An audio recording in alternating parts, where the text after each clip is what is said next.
Middle east की गर्म रेत अभी ठंडी भी नहीं हुई थी कि ईरान में खमेनी की हत्या की खबर आग की तरफ फैल गई। तेल के कुओं से उठता हुआ धुआं, खाड़ी में खड़े जंगी जहाज और मोबाइल पर शब्द एक ही ट्रेंड कर रहा है, वर्ल्ड वॉर 3। गांव की चौपाल से लेकर शहर के कैफे तक एक ही चर्चा, अब तो तीसरा विश्व युद्ध पक्का है क्या? लेकिन जरा ठहरिए दोस्तों, डिफेंस एक्सपर्ट कमर आगा कहते हैं कि भाई हर लड़ाई को विश्व युद्ध नहीं कहते हैं।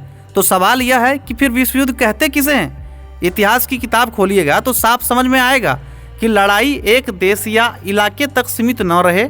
यूरोप, एशिया, अफ्रीका, कई महाद्वीप इसमें झोंक दिए जाएं। दुनिया की बड़ी बड़ी ताकतें सीधे अपने आमने सामने हो, महीनों नहीं सालों तक तोपें गरजती रहें और पूरी दुनिया की अर्थव्यवस्था, तेल व्यापार सब हिल जाए, तब जाकर उसे विश्व युद्ध कहते हैं। 1914 जब दुनिया पहली बार भड़की, आर्चडक फ्रेंच की हत्या हुई और यूरोप में आग लग गई। पहले ही देशों दो गुट में बट गए थे।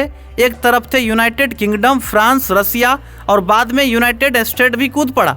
दूसरी तरफ थे जर्मनी, ऑस्ट्रेलिया, हंगरी और ओटमान। 4 साल तक दुनिया जलती रही।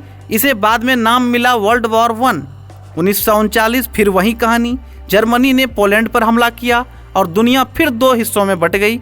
एक तरफ United kingdom, United states, Soviet संघ और चाइना। दूसरी तरफ जर्मनी, इटली और जापान।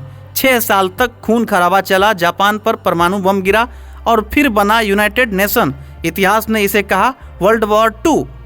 अब असली सवाल क्या है ये समझिए। आज हालत गंभीर जरूर है, कई देश सीधे या परोक्ष रूप से शामिल हैं, लेकिन अभी लड़ाई कुछ इलाकों तक सीमित है। सारी महाशक्तियां सीधे सामने नहीं आ रही है। दुनिया भर में टैंक और फौजें नहीं उतरी है। सोशल मीडिया पर ट्रेंड होना अलग बात है, इतिहास में दर्ज होना अलग बात है। डर है, तनाव है, हालत नाजुक है, लेकिन अभी तीसरा विश्व युद्ध कहना वैसा ही है जैसे बादल देखते ही बाढ़ घोषित कर देना। अगर बड़ी ताकतें खुलकर भिड़ गई, लड़ाई महाद्वीपों में फैल गई और सालों तक चली, तब समझिए मामला सच में बड़ा है। फिलहाल दुनिया बारूद के ढेर पर जरूर बैठी है, पर अभी माचिस पूरी तरह जली नहीं है।